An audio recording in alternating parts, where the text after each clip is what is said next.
willkommen zu Episode 6. In dieser Episode zeigen wir euch Einblicke in unseren Alltag in Costa Rica, alles, was es Neues gibt zum Thema Bauen und Grundstück und unsere Reise nach Mexiko, Tulum, wo wir jetzt gerade sind.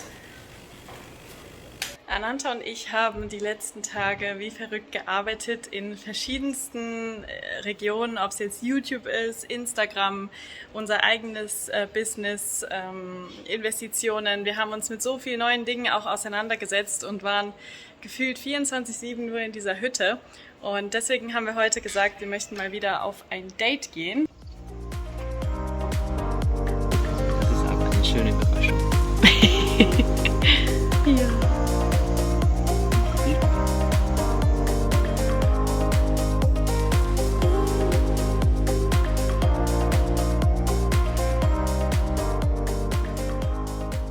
Wir mussten den Kali in die Werkstatt bringen, weil die Antriebswelle ist defekt und wir wollen euch jetzt mal zeigen, wie hier so eine normale, durchschnittliche Werkstatt aussieht.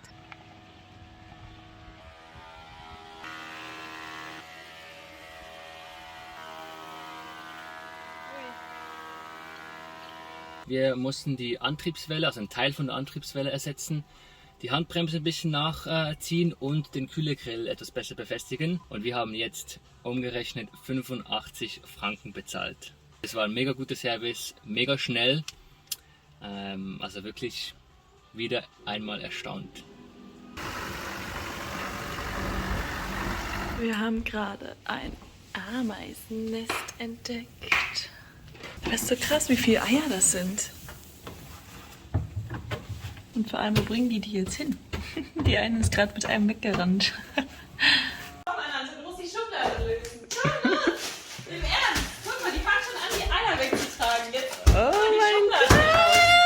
Ananta! Hier. Schublade ab.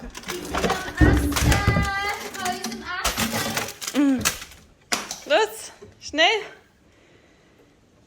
Raus mit denen.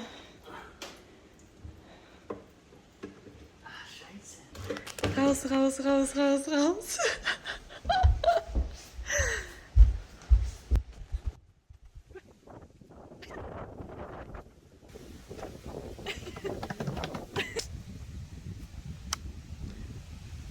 Wir haben nämlich heute Morgen die ganze Zeit gewartet, bis sie die Eier in die nächste Schublade tragen.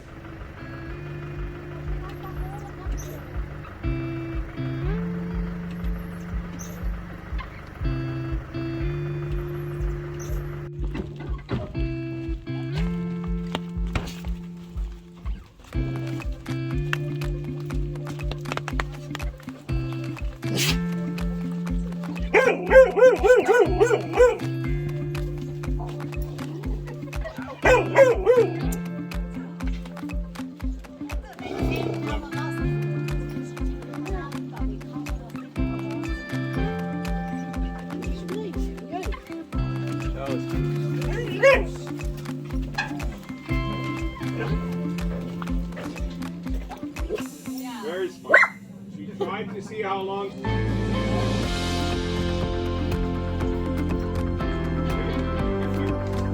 Very smart.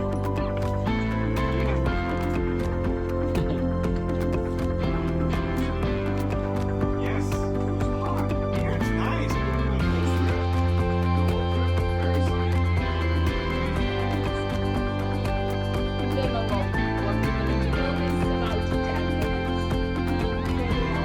think that's going the other direction. Okay. Yeah, and the step.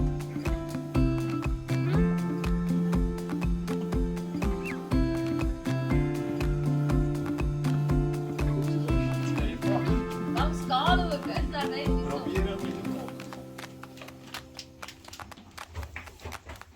Kommt lang ersehnt unsere Kisten aus dem Container, wo wir von der Schweiz verschifft haben. Hier in dem riesigen Lastwagen ist jetzt unser ganzes Material drin.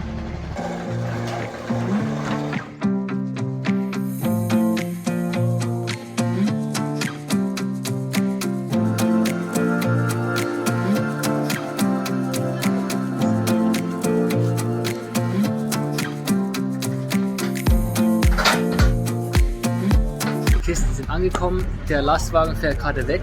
Jetzt machen wir Weihnachten und Geburtstag zusammen und Genau. wir können uns fast gar nicht daran erinnern, was wir alles reingepackt haben. Was hat jetzt der Transport unserer Kisten gekostet?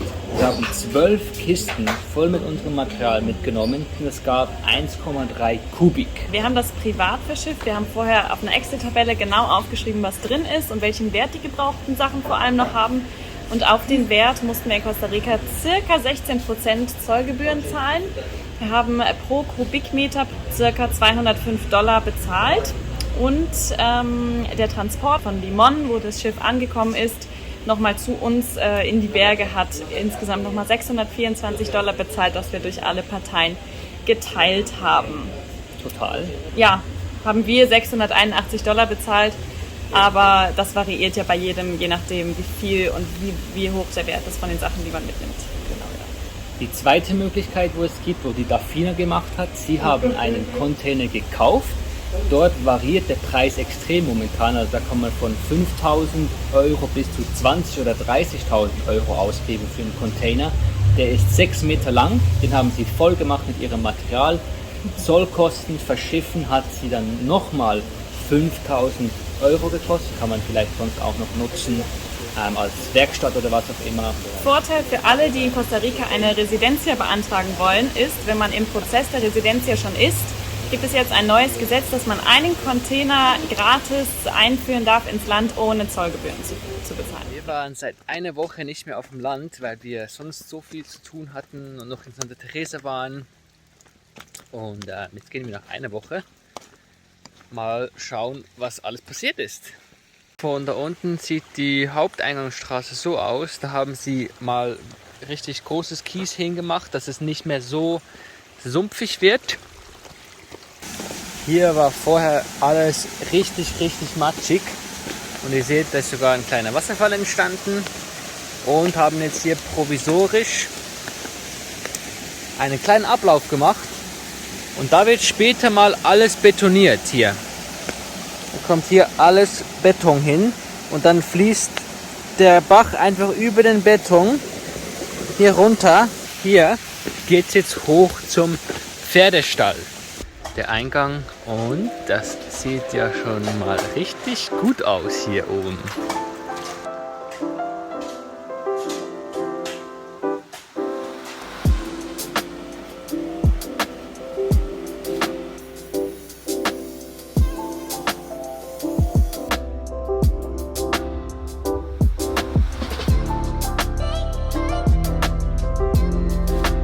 Hi Kleine! Ja, hallo! Hi! Hallo! Hier entsteht einer von vielen Schwimmteichen.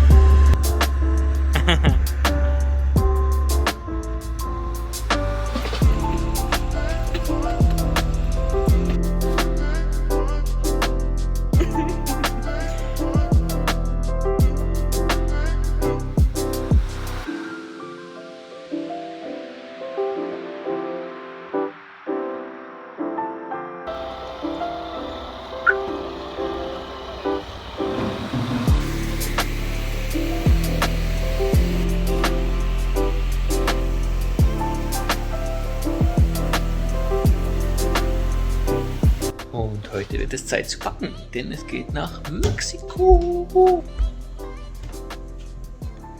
Und wir nehmen einiges an Equipment mit zum Filmen. Und dann fahren wir heute nach San Jose, übernachten dort und fliegen morgen.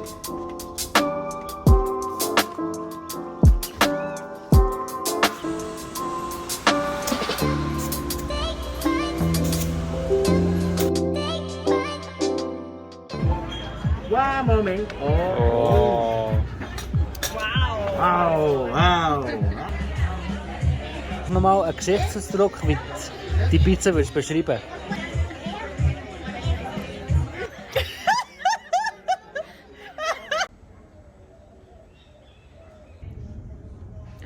Guten Morgen. Mexiko ist eines der Länder, wo man weder eine Impfung noch einen Test noch einen QR-Code, eigentlich wirklich gar nichts ausfüllen muss, um hinzufliegen. Das Einzige, was wir sehen wollen, ist ein Weiterreiseticket oder eine Bestätigung, dass wir wieder das Land verlassen. Das gleiche wie in Costa Rica. Nur, dass man in Mexiko 6 Monate bleiben darf und in Costa Rica nur 3 Monate. Nach der Landung in Mexiko beginnen bereits die ersten Dinge schief zu laufen. Alle Passagiere unseres Fluges haben ein Dokument zu wenig ausgehändigt bekommen für den Zoll und sind deshalb dort stecken geblieben. Die müssten wir zuerst mal mühsam organisieren, damit wir überhaupt den Flughafen verlassen konnten. Das vorreservierte Hostel war leider ein absoluter Reinfall und dann hat es noch angefangen zu regnen. Schlussendlich sind wir für 2 Nächte in einem Partyhostel gelandet, in einem 12er-Dorm und haben beim Yoga am nächsten Morgen erstmal wieder zu uns gefunden.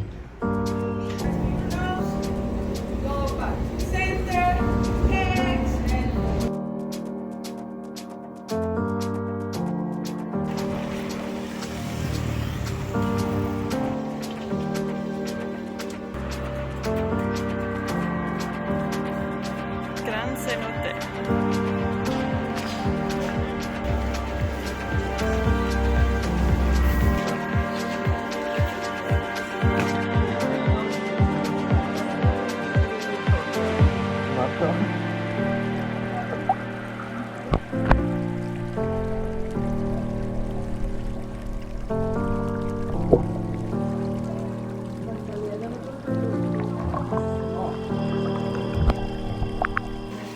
Schau mal. Pepe.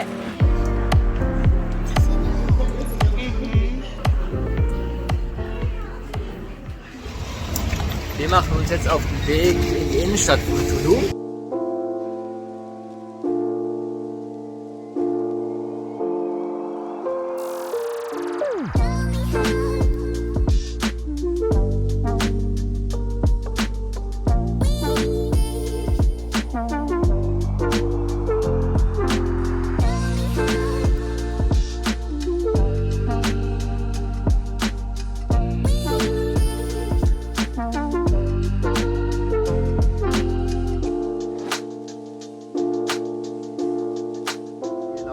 Gerade also abseits der Hauptstraße Richtung Stadt, und das ist auch ein Teil von Tulum,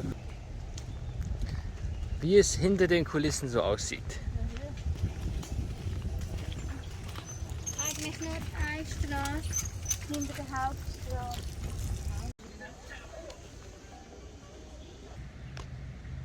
Und wir sind jetzt gerade noch auf der Suche nach unserer neuen Unterkunft.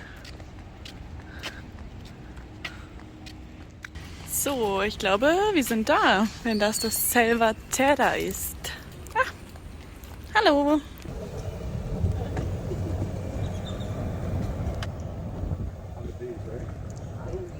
Vielleicht ist es jetzt das Richtige. Das ist auf jeden Fall schon mal der Pool von der Beschreibung. Oh, Kommen wir nice. jetzt in unser Zimmer. Wollen wir euch gerade einfach nur mal kurz unser geiles Airbnb zeigen, das Ananta gerade schon so wunderbar wischt. Genau. In Deutschland würde man fegen sagen, in der Schweiz würde man wischen sagen. Wischen. Genau. Das ist unser Wohnzimmer und das ist unsere Küche. Mega schön. Und endlich haben wir mal ein Sofa, das vermissen wir in Costa Rica in unserem Häuschen so ein bisschen. Hier haben wir noch einen kleinen Balkon und da draußen ist noch ein kleiner Pool. Hier geht es dann Richtung gemeinsamer Waschraum, den haben wir auch schon benutzt. Und hier ist unser Schlafzimmer mit sogar 2 Waschbecken und einem mega schönen Bett, was total toll aussieht, aber leider total durchgelegen ist. Aber hey, wir wollen uns mal nicht beschweren. Mach ja bitte. Aber vielleicht sollten wir doch deinen Namen eintragen, weil das der Fahrer ist. Da kann ich beide You will fahren. drive, so maybe we...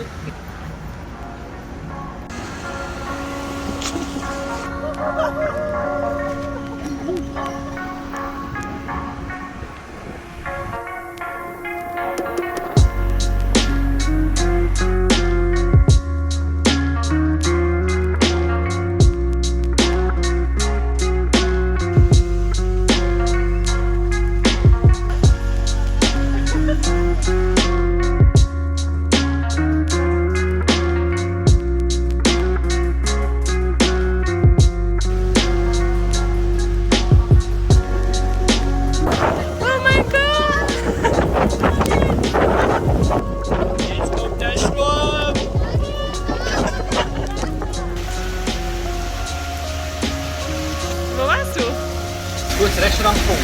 Vegan-Tacos, Vegan Burrito und können ein veganes Sandwich machen und haben anscheinend gutes WLAN.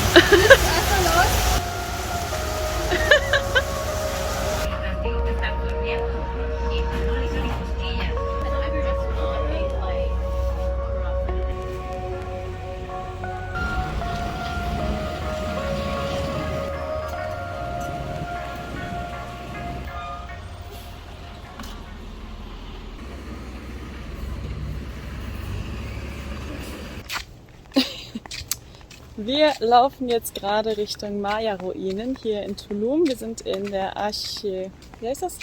Zona Archeologica und schauen uns jetzt mal hier ein paar Ruinen an. Pesos there, but ones at the front is only pesos.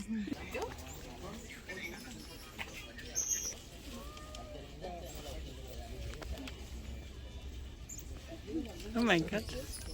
Hallo. Oh mein Gott. Persona, boleto incluido.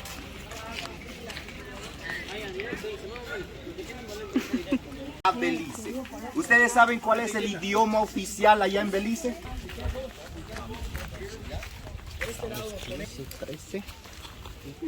Importantes de Tulum.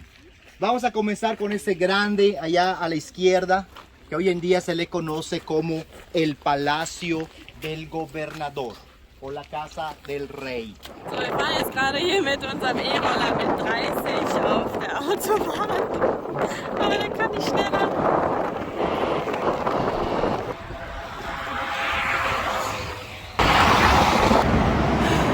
Also eigentlich war ja unser Plan, um 8 Uhr losfahren, um zu den Cenotes zu gehen.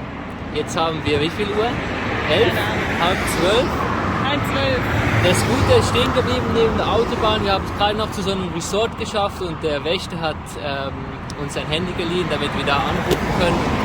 Der sollte uns jetzt ein neues bringen. Also, Lesson learned. Wenn ihr Tulum seid und weitere Strecken fahren wollt, nehmt euch keinen Elektroscooter. Komische ist, genau solche Dinge passieren uns sehr häufig auf dieser Reise. Was hat das zu bedeuten?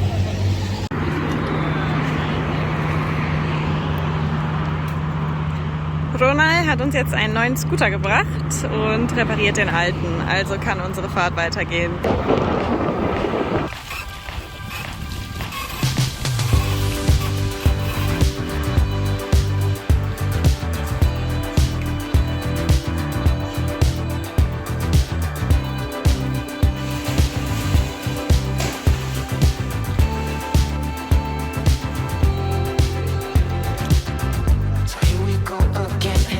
Surprise, 'cause we know better than to roll the dice. So if there's love and try to make it new. You can't fight it when it feels so true. You drive me crazy like no one else. Final moment before I lose myself. And it's no use working 9 to 5. If you want my them to stay alive.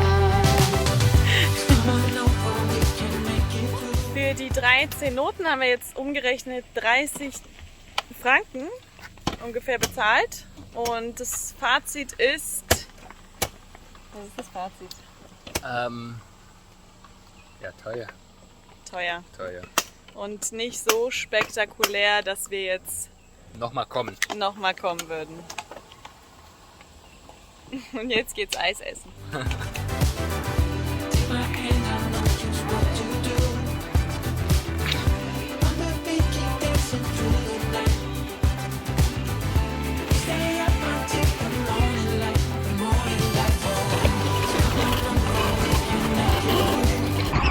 ich war jetzt bei Carina mit, weil Ananta schon wieder keinen Akku mehr hat. It was at this moment she knew he fucked up.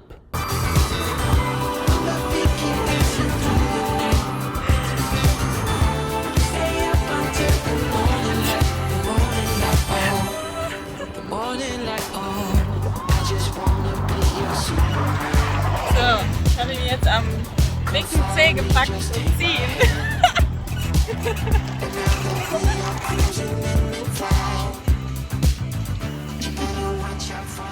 mieten jetzt Fahrräder und machen einen Strandtag.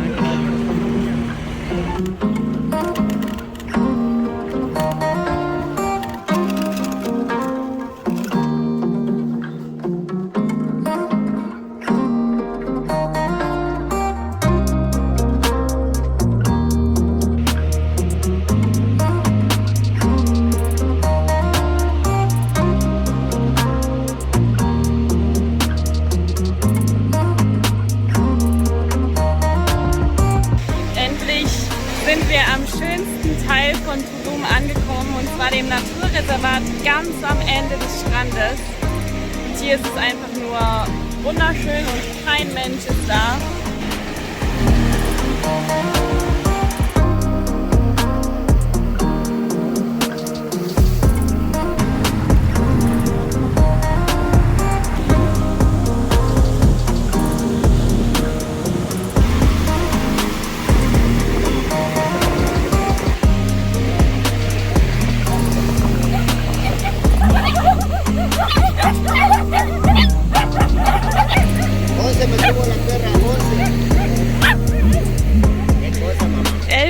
Welpen aus einem Wurf. Ja, es ist so süß. Oh mein Gott. Bei der Reise läuft ja einiges nicht so rund, wie wir es uns gerne wünschen würden. Und wir haben eben hier unser Fahrrad abgestellt an diesem Restaurant, weil es hier nirgendwo einen Strandzugang gibt. Und sind weitergelaufen. Die wollten nämlich, dass man hier im Restaurant 300 Pesos konsumiert, das sind ungefähr 15 Franken pro Person. Und wir wollten das nicht, das heißt, wir sind einfach an den Strand weitergegangen, und jetzt wollten wir unsere Fahrräder holen, und die haben die einfach angekettet und wollten von uns jetzt 15 Franken pro Person haben fürs Parken. Und das ist eins der Dinge, die wir in Mexiko richtig scheiße finden, und zwar, dass man einfach nirgendwo einfach an den Strand kommt, also vor allem in Tulum. Es betrifft vor allem Tulum. Das wird es in Costa Rica nicht geben. In Costa Rica kommt man überall an den Strand, und da darf man am Strand noch nicht mal bauen. Und hier in Mexiko ist einfach alles voll. Überall am Strand ist gebaut, und die zocken einen an jeder Ecke ab. Das ist so mühsam.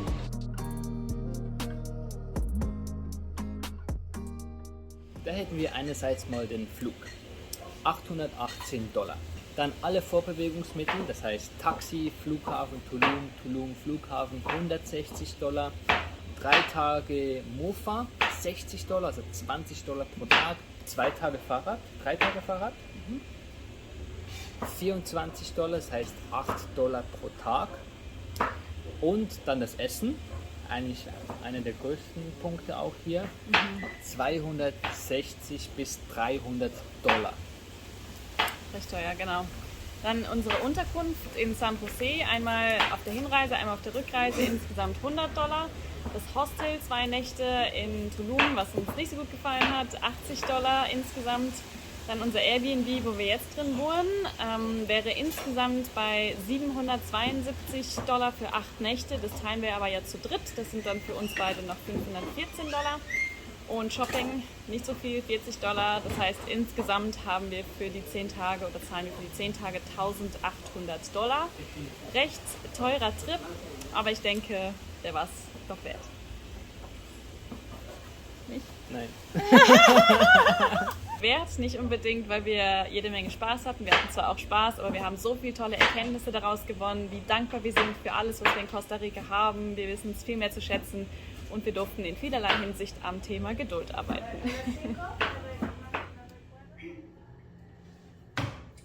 Gut. Was passiert eigentlich in der nächsten Folge? Wir haben keine Ahnung.